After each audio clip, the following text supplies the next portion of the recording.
What's up, everybody? Welcome to another edition of the Cream City Cast, CreamCityCentral.com's Bucks podcast. Our podcast is brought. Hello? Yeah. Yeah, Hello? I can't hear you for some reason. Can you hear me now? Can you hear me? Oh, hold on. Sorry, my headphones died. You're good. Hold on. Just a minute. Cream City Central's Cream City Cast is featuring technical difficulties at this moment. We're going to have to ask you to hold the fuck up. Nah, we'll restart. Hello? Yeah, I can hear you. Can you hear me? Can you hear me? Hello?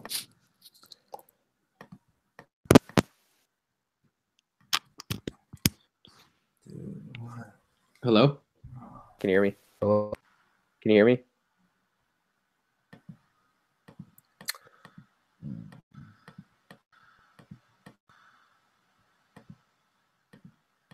Can you hear me? Yo. Can you hear me? Oh, my Lord.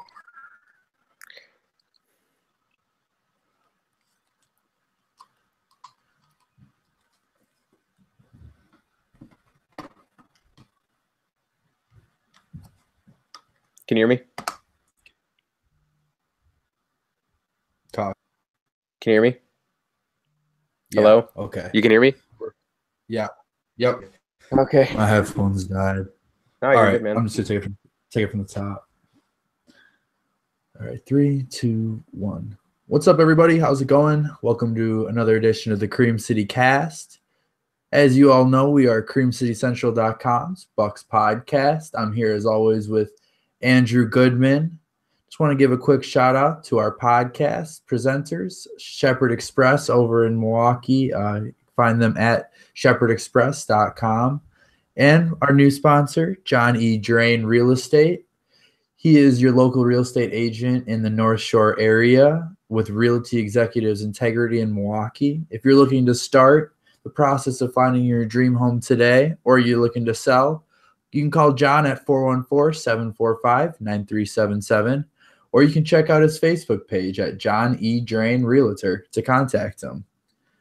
Andrew, how's it going? Happy to have you here. Been a very exciting last 7 games. We've seen kind of a new revitalized team since Jason Kidd's been fired.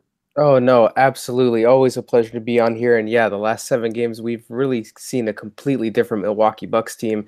We'll get on why everything is working in just a second, but wanted to go over the swap that the Bucks did with the Brooklyn Nets. So it looks like they actually left Rashad Vaughn in Brooklyn. So they acquired Tyler Zeller from the Brooklyn Nets for Rashad Vaughn and a second-round pick. What are your thoughts, Dylan? I don't think it's necessarily the blockbuster we were all hoping for from the center position, but I do think that it is more kind of up to par with the speed the Bucks are at right now. They're playing really well. They did get dominated by Karl Anthony Towns in their one loss since Prunty's been the coach, but I do think that Tyler Zeller can offer you something in a situational matchup against this quality center like that just because of his sheer size. He's 7 foot, 253 pounds. I mean, he's a big dude. I mean, he's strong. He's a little slight, but he's a strong guy at that point. Not really major numbers this year, averaging 7 and a little over 4.5 rebounds a game. Not really going to change much, but I think it does give you a little bit more flexibility from the big position as Rashad Vaughn. I mean, he was kind of just in a no man's land, declining the restricted free agent option in a team that's guard heavy. So I think Tyler Zeller could find some more avenues to play. Yeah, the writing was really on the wall for Rashad Vaughn, the Bucks declining his option the beginning of the season. And, his time was up in about 2.5, now third year that he's been with Milwaukee. He really hasn't improved much, and the Bucks drafted him to become a 3-and-D or at least a shooter type prospect, and he never really developed. His 3-point percentage for his career is 31%. I know he doesn't really play that often, but there is certainly a reason for that. And I'm just looking at his whole body of work. I don't want to call him lazy, but if you look at the trajectory of how Giannis and Jabari, if you look at them physically and what they looked like 2 years ago, they looked absolutely, astonishingly different. And for me, Rashad Vaughn, he just doesn't look like he's in shape. So I think there was some work ethic issues in there, and I think that's probably why he didn't see the court, and that's also why he didn't really develop. But as far as acquiring Tyler Zeller, not the blockbuster. Tyler Zeller is not going to lead us to a championship ring, but he will be able to stagger minutes between Don Maker and John Henson, which is good because you don't want to be throwing Don Maker out there into the fire. So, just having that luxury of having another big off the bench is a good thing for the Bucks. Yeah, and I just was doing a little secondary research, and it looks like we've traded a 17th pick in the draft in the first round for another 17th pick in the draft, as Tyler Zeller and Vaughn were both the 17th pick in the draft. So hopefully this one is just a little bit more successful, but I think time will tell, and you won't see Zeller, I don't think, in a featured role every night, but I think that there will be some nights where he will play more than others. But I'd say I'd give the move probably 6 out of 10. I like it. Doesn't really do much for you all the time, but I guess you technically did address your role of wanting a little more muscle down there for rebounding. What would you give it? Yeah, I'll agree with you on that one. Give it a 6. It's not a, noticeable move, but, it was time to give up on Rashad Vaughn, and, they got something of value for him. They did give up that second pick, but to me, that second pick really doesn't mean as much as it does to some people. That pick most likely will be a high one. So the odds of you finding another Draymond Green type player at that, point of the draft is very unlikely. And another underrated aspect of Rashad Vaughn was actually who's going to fill his void in the pregame huddle, getting all the players hyped up. That is something that Woj needs to start reporting on, because that's actually some viable information. I think DJ Wilson's definitely the early front runner for this spot, but I think probably one of the rookies is going to do it. I think maybe him. I think I could see Sterling Brown in that role, but we do want to make DJ Wilson feel like he's wanted on the roster when he's up with the Bucks. So I suppose that would be a good spot for him. Yeah, DJ Wilson, he's always up there cheering for his teammates no matter what the situation is. So I think he'd fit in pretty well in that role. Yeah, you're right. I think he would too. Just want to do a next little transition here. As we all know, the Bucks are 6-1 since Prunty's taken over as the Bucks head coach. I guess if you could pinpoint it to 2 things, what would you pinpoint the success of the Bucks at? Well, first of all, for the first time in a while, we're seeing that the Bucks are actually taking care of business, coming in out, and really punching their opposition in the gut. And the Bucks have always had problems taking care of teams that they should, but it really is refreshing watching them go out, take care of business early to hopefully get some guys some rest. But more noticeably for me, it's the defense. Granted, they are playing some pretty weak opponents. I have seen a lot of things that I like that Joe Prunty is switched from Jason Kidd. There's a lot less blitzing and trapping going on. Granted, there is a little bit of the Kidd scheme in there, but now Joe Prunty's reverted to a more traditional switch type defense and falling back in the pick and roll rather than being uber aggressive, which is, why the Bucks are, better defensive team as they are right now. They're now middle of the pack in defensive rating after being dead in the water at like bottom 5 2 weeks ago. Yeah, I think since Prunty has taken over, they have the second highest defensive net rating. So I think that's pretty telling that the system is working. And I don't necessarily think it's a bad thing that they're using Kidd's kind of scheme sparingly, because it can work sparingly, but I think that it's a moderation thing. You know what I mean? Like, there are times where it can work, and there's certain lineups where it could work, where they don't have maybe the best 3-point shooting lineup out there or something like that, or just lazy passes or whatnot. But I think that's something that's good. And you're right. They're not playing any world beaters here, but they're taking care of business against these teams, which is what I like. I mean, they played Brooklyn twice, and they've beaten them by 10 plus both times. They played against the Bulls, who they've struggled against this year, beat them by 14, beat the Sixers by 12. A tough loss against Minnesota. It happens. You're not going to win them all, and that's fine. But I think, honestly, the biggest thing that I'm seeing is that they're actually beating the teams that they're supposed to. They're coming out, and they're not taking every game for granted anymore. I don't know if it was a kind of a coaching thing, like just not preparing for these games that they're clearly more talented than these teams they're playing against. But, man, they're just actually just kind of showing you, oh, well, we're actually just better than you. We're just going to go out and beat you. Yeah, I'd love to be a fly on the wall on the Bucks locker room before a game to see what Joe Prunty has to tell the troops to rally him up. But, it's been a good 3 years since the Bucks have been 6 games over 500. And, the Bucks are that mediocre that this is, worth celebrating if you're a Bucks fan, of course. Yeah, I think it is. Complacency somewhere we cannot be, especially with the injuries. Giannis probable for tomorrow's game against the Knicks. Delly flew back to Milwaukee to get further looked at on his injury, and we know Brogdon's out for 6 to 8 weeks. So it's kind of next man up kind of thing. Sterling Brown's really been filling in that role very well, and you're actually seeing some of the depth of the Bucks actually do well. It seems as if, a month ago we were just, going at this bench like they were just so bad. But, I think that's also good kind of segue into our next thing. I mean, Jabari Parker really, really, really can take control of that second unit. Yeah, Jabari Parker in the 2 games that he's come back, he's looked excellent. He looks ready to go, and he is out for blood. We saw him against New York. He tried to just totally obliterate Kyle O'Quinn. Although unsuccessful, it was, great to see Jabari come back with that same aggressiveness, that tough mentality, and really go for it to show that, this is all a thing in the past and I'm ready for more, bigger and better things.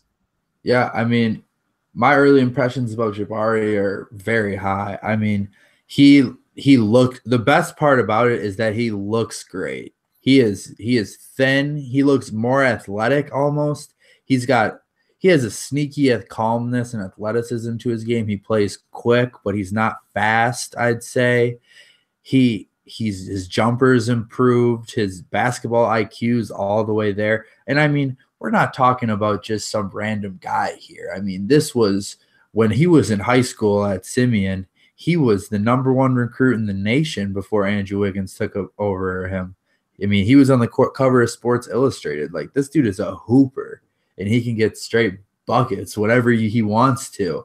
And if he has the confidence and if he plays with that, the Bucks just walked into their trade deadline deal without having to give up anything. Yeah, exactly. Having Jabari is just, so great because you're taking the world off of Giannis's shoulder. And you have more versatility because it's going to take a while for Jabari to get his legs back. So he's going to be coming off the bench, which is great. And for me, I've been impressed with Jabari on defense. I know he gets a lot of shtick for it on Twitter, but in my eyes, he's passed the test. His on-ball defense looks pretty good. He got lost a few times on the perimeter, but that's to be expected from a guy who's missed the latter part of a year with a torn ACL. But I've been really impressed on both sides of the ball from what we've seen so far from Jabari Parker. And I really do believe that the best is yet to come. I know I've been on record saying I would trade him for Hassan Whiteside, so I may have to retract those statements. Jabari's proven me wrong. Yeah, I mean, Hassan Whiteside, he's good, though. I mean, there's definitely no fighting that, less injury history. But, I think just for this circumstance and this team, the ability to take Giannis out of the game and have a dominant scorer. I mean, Chris Middleton's great. Eric Bledsoe's great. But they're really hot and cold if you think about it. And I know Jabari's only played in 2 games, and I know I'm jumping on top of the bandwagon, driving it in a nice tuxedo and hat, but he needs to be our second star when it comes down to it. And, re-signing him, we have his rights. We can do that. We can match it and go over. That's what we need to do. We can try to figure out another way to try to bolster our center rotation. I mean, Thon Makers hasn't played well this season, but he has had a couple flashes in these last couple games that have been pretty impressive, shooting the ball and I guess kind of just being more athletic, whether it's alley-oops. I know he had a nice one against, I think it was Brooklyn on Sunday afternoon. But, I mean, that's what it's really about. Like, what you got to look at how every piece fits together. And I think that's kind of the most important thing rather than saying, oh, well, man, like, you know, you look at the Cavs. I mean, Isaiah Thomas, awesome. Let's add him. Kevin Love, great. But, like, when you're out there, does it all work? And I think, honestly, with Jabari, it works. Yeah, you hit the nail right on the head regarding the center rotation. Thon Maker under Joe Prunty looks a lot more aggressive. He looks more comfortable on offense. He might have a few lapses on defense, but I think we're seeing a more improved Thon Maker the last 2 weeks. And regarding the center of the future, John Henson's played fantastic this season, and we should all be rooting for him because, if he does play well like he has the last 2 weeks, you're looking at a situation where you're not even going to have to break the bank for a center. Because if you look at it, John Henson is outperforming his contract so far by a large margin. And I've been highly impressed with Mr. Henson. And it's funny because, I mean, if you move back a year ago today, we're all questioning that contract. And, I mean, maybe it's being a little more veteran savvy. Maybe it's just being a little more tough, to be honest with you. But John Henson's really fit inside of that center role, and he's really kind of made it his own. So with all this being said and all of these different kind of just adding Jabari, adding Zeller, minusing Kidd, adding Prunty, the expectations at the beginning of the year were about, 48, 50 wins in a playoff series. And obviously we hit a lull for a minute, and we have been on a really good last 7 games, 6-1, playing against not great teams. So what are your expectations? What is a reasonable expectations for a Bucks fan at this point? Well, at the beginning of the season, I expected around 50 wins, if not more. But, granted, things change over the course of a season. And right now, with how the schedule looks for the Milwaukee Bucks, them being 6 games over 500, I think I fully expect them to win around, 45 to close to 50 games. If they can close out this stretch of games before the All-Star break, they have the Knicks, the Heat, the Magic, Hawks, and the Nuggets right before the All-Star break, with obviously the toughest game being against the Heat. So if you can go that stretch with only losing to the Heat or winning all of them, you're looking probably 50 wins for this team. Obviously don't want to jump the gun, want to take it one game at a time.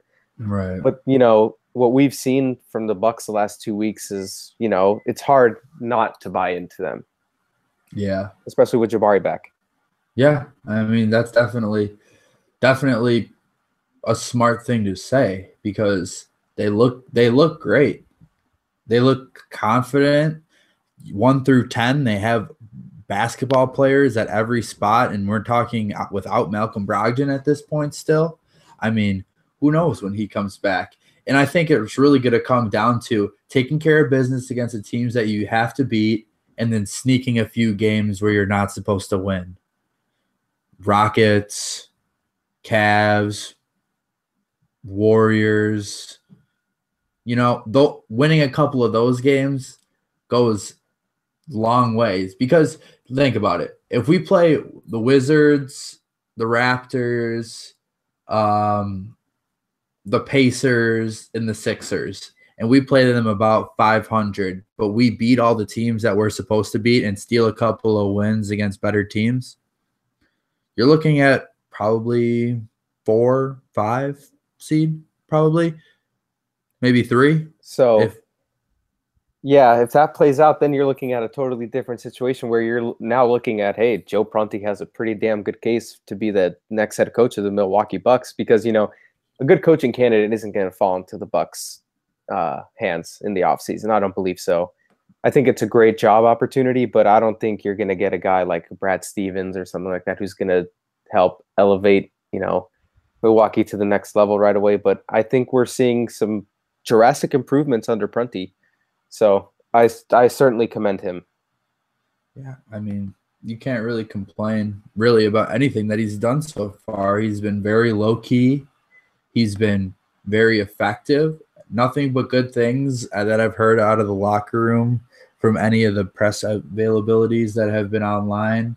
I mean, there's really a lot of potential there, and being from that Popovich tree, you know, kind of, I mean, you can see it. You can see it unfolding. And, he may not be the sexiest candidate. It's not a Mark Jackson or a Jeff Van Gundy or, Fizdale or anything like that. But if he can get the job done, that's what it's really about. And, the players have spoken glowingly about Joe Prunty. Giannis the other day post-game said that Joe Prunty, he's got us prepared. He has the Bucks playing loose, and they are playing like a loose basketball team. The guys look like they're having fun, as opposed to a few weeks ago they looked dead in the water at one game over 500 when they fired Jason Kidd. So, hard to really pinpoint the problem, right? Yeah, right. Yeah, wonder what it was. Just trying to put our finger on that one. Right.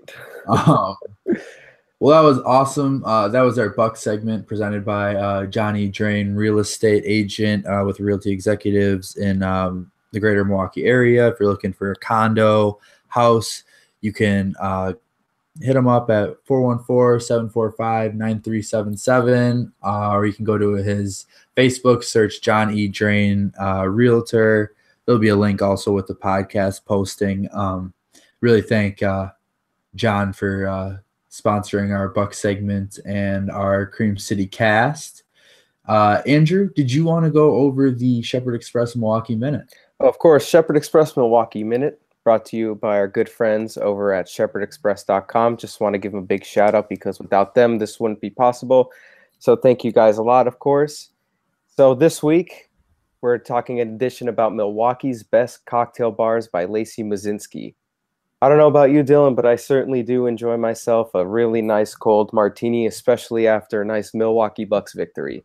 Mm-hmm. Yes, sir. So head on down to the Phoenix Cocktail Club on 785 North Jefferson Street. They're serving up the best signature cocktails, and you can also enjoy a lively, cozy atmosphere in a building from 1848. Head on over to shepherdexpress.com and click on the food tab and select Brew City Booze on the drop-down menu and go find Lacey Mazinski's article. Again, a big thank you to the good friends over at Shepherd Express. Yes, thank you indeed. Well, that is going to do it for our podcast today.